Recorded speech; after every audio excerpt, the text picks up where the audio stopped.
Patch notes for Season 3 are finally here. It's 3 a.m. I'm tired of shit, but we have a 48-hour stream that starts right now. So if you're watching this, come over to the Twitch and come watch us for 48 hours straight. Without further ado, let's hop right into it. Okay, so this is patch 3.00. This is the very first patch for Season 3. Basically, we're going to go over everything that we know and that we don't know, because there's actually some really cool stuff going on. Basically, in the beginning, they talk about how the season was extremely long, and they thank us for playing, just basic stuff. We're not going to go over the stuff that we already know. If you want to see more information about the stuff like no more wipes, free loadout runs, I'll link all the videos that I made specifically for these topics down below. Basically, they are doing no more wipes, so there's no more wipes, so you can opt in for your own wipe. No more mandatory wipes where you lose all your progression. Basically, you choose to wipe at your own time. For free loadout runs, the factions are going to sponsor you, give you a free kit, you go on the planet and let you kind of do your thing. Again, these are explained much better in my actual videos for each of these topics. So again, I'll link them down below if you want to go see those. They're adding loadout presets, which is where you can make a class beforehand. So if you die, you can click a button and get right back into there as soon as possible. This is really good. So again, you can make like 4 to 5 classes in a time. Then you can go raid after raid after raid after raid, just clicking and going and clicking and going and clicking and going, which is really, really awesome. They're also adding the Howler. Again, I also made a video just on the Howler topic. So if you want to learn more about the Howler, go watch that video. I'll link it down below. This picture though is absolutely fire. This is, oh my God, this is such a good photo. Holy.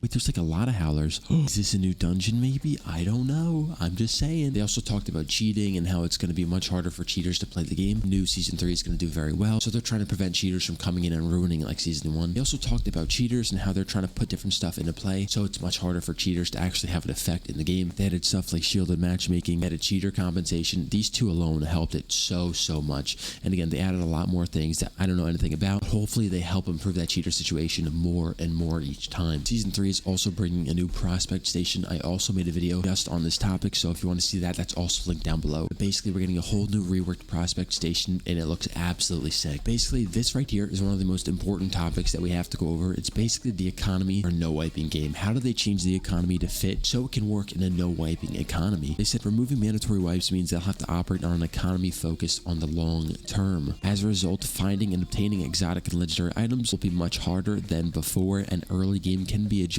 feel far less punishing for new players who are just in the beginning of their adventures. They say they've overhauled many of the quests, so they're still as challenging, but they're a little easier to complete in a way. They're not as tedious, I think is what they're trying to say. They also said that leave no stone unturned on the surface, as opening a weapon crate to find a voltaic brute or checking a jacket to find a rare keycard should now feel like a true jackpot moment. It should get your heart pumping to make your way to the evac ship. So again, stuff should be rare now. If you find a brute, get the fuck out. Get out. This right here is also super important. They say upkeeping high-level loadouts should be difficult, and bringing a full endgame loadout into a match should be a truly special occasion. Basically, what I'm hearing is that I won't be rocking exotic with a brute and a bastion and an RB every single raid, which is awesome to me. I am sick of those guns. They've also added more ammo variants and different ammo types. I also made a video on this, so if you want to see this video, it's linked down below as well. But basically, they made it much harder to rock the best gear in the game consistently. They also speak on the new weapons and the new ammo types with the Mark 1 and Mark II variants. So as you know, there's Mark 1 and Mark II variants of guns. The ICA guarantee right here, as you see in the picture, this is a prototype version, so this is the Mark 1. Then he has the blue hammer as well, which is also a prototype version. And if you see here on the bottom left, there's a bolty, which is a Mark II bolty. It's a green variant of the white bolty that we have. So it's honestly going to be really fun to check out and just see what all these changes really are. Again, I also made a video on Mark 1 and Mark II variants, so if you want like an in-depth look into them, I'll link it down below. So there's a couple more balancing improvements that I want to go over.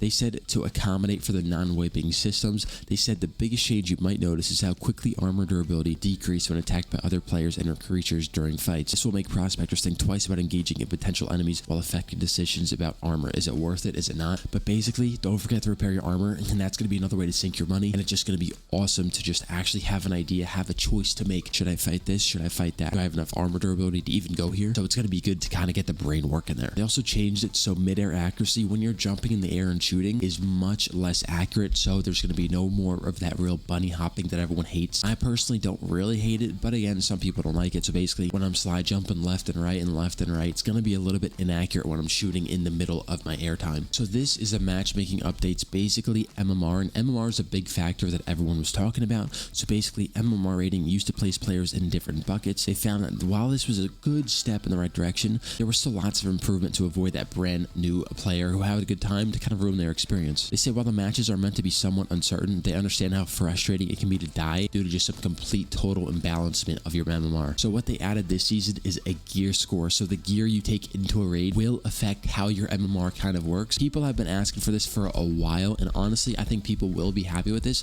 They also say right here that this doesn't mean that you will only see players wearing the same gear as you in a match, as that limits the ability to have a big score or like a come up. So basically you can still have come ups, but it's going to be a little bit more balanced in that regard. Another thing they said that's really big is the fact that the Bright Sands bucket system is going to all 3 maps. So basically Crescent Falls and Theros Island, if you go in solo, you're going to verse solos. If you go in duos, you're going to verse duos. If you go in trios, you're going to verse trios. On all 3 maps, it's going to be solo lobbies, duo lobbies, or trio lobbies, which I think is a very good change in my opinion. So they also changed some early game experiences, which isn't really a big thing for us. They changed some parts of the tutorial to kind of make it more of a tutorial for people. They said they tuned the early game, so it should be a little bit more fine-tuned, and the early game matchmaking has been significantly tuned to better ease new players into the game. So again, just very simple improvements. This is one of the big improvements that I really love. Locked keycard room improvements. I made a complete video on this. I'll also have this link down below, but basically they made the loot rooms actual loot rooms. It's not going to be like, oh, I found white armor and a white AR-55 anymore. The keycard rooms are going to have so much more value, because it's like, if you want to build a backpack and you need more textiles, you go to this keycard room.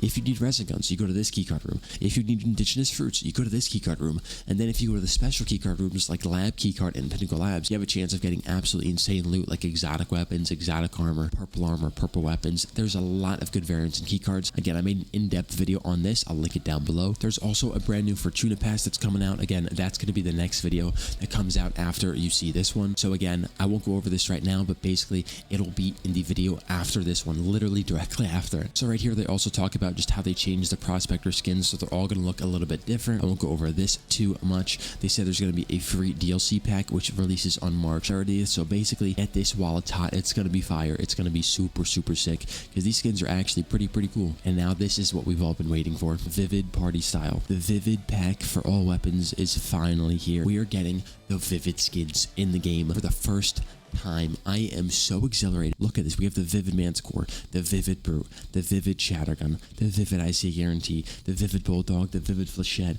the Vivid Hammer, and the Vivid Basilisk. It's going to be so sick. But honestly, I'm more excited for this next pack. It looks crazy. Right here, it's called the Howler Tamer. If you look right here, this brute looks crazy. This brute is a custom brute. Look how insane this looks. It has the mouth of the howler at the end. This looks absolutely wild. This is going to be by far my favorite skin in the game, and I'm so excited to rock this thing, dude. The knife is also pretty sick right here. This is a pretty cool knife, but honestly, this brute skin is way too good for me to even care about anything else. They also have some new skins, and if you look, this is literally like the pink Power Ranger. Look at the knife they have too. It's so crazy. There's going to be so many good skins this season, dude.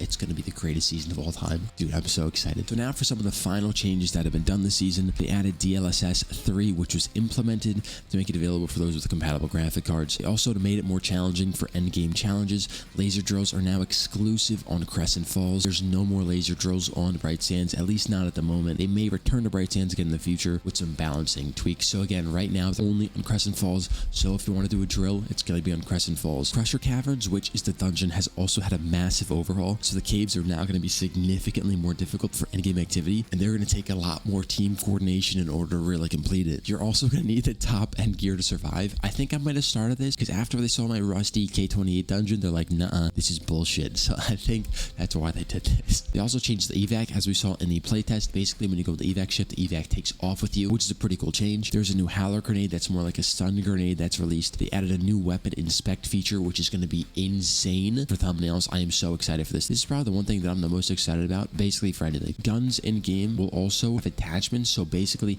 if you find a weapon, it could have attachments already on it. So it's going to be good to kind of find attachments in raid and kind of see what you're doing there. Attachments and consumables and items all have like a clear number now. So like if you put like a quick extended on a gun, it says 20% faster, 10% faster. It gives you an in-depth look at what it actually does. They say that they updated quest lines, which we know. They say prospectors now have the ability to redeem promotion codes and coupons directly from the game. Names and descriptions of armor and helmets are now more descriptive of their functions. Weapon description text have been updated to include distances where the gunshots are audible. This is a really cool change. Some crafting recipes have been added to require howler loot drops, which is also very good. Theris Island will not be accessible or unlockable by way of campaign missions immediately at the start of the season. As a result, crafting or player upgrades that require items only obtained on Theris will be temporarily inaccessible until April 19th. So basically, Theris Island is going to be available on April 19th. So we have confirmed around a 3-week period where Theris Island is off limits. They also say that they added a new keycard, which is pretty cool. And right here is also something that I like a lot. They said possibly related to the new keycard. A new way to enter and exit the forge has been added to Theris Island. Door can be dangerous, so proceed with caution. Basically, they added another way to get out of the forge, which is absolutely sick. And another thing we've been asking for. So like, they've been listening to us, boys. They've been listening. They also say that they've changed some player quarter upgrades, so they're going to be a little bit harder to get, and they're going to be a little bit more tedious, I think is what they're trying to say. They changed gear durability and repair costs to be changed to work better with the long-term economy. And the last most important thing that I think is going to be super crucial